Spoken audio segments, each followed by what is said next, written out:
WordMat kan gøre ugrupperet statistik meget nemmere. Vi er i gang med at lave en statistik over antal søskende, inklusive halvsøskende.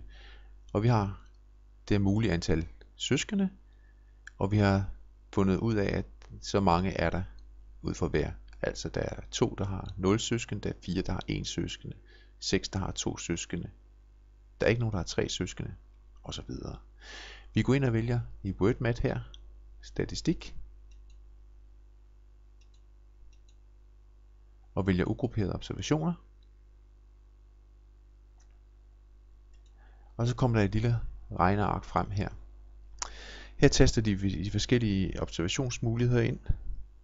Der er 0 søskende, der er 1 søsken, 2 søsken, og så var der heldigvis ikke nogen, der havde 3 søskende, så må vi lige springe over.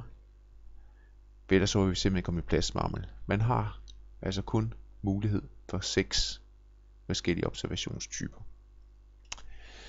Vi havde 2, der havde 0 søskende. Vi havde 4, der havde 1 søskende. Vi havde 6, der havde 2 søskende. Der var 4, der havde 4 søskende. 1, der havde 5. Og så var der 5, der havde 6 søskende, inklusive en masse halvsøskende. Læg mærke til, imens vi indtegner tallene, så bliver det hele regnet ud for os. Vi har vores pindediagram, vi har vores trappediagram, og vi har vores boksplot. Derudover så har vi automatisk fået beregnet middeltallet, spredning. Det er lidt mere avanceret fætter, den skal I ikke forholde jer til.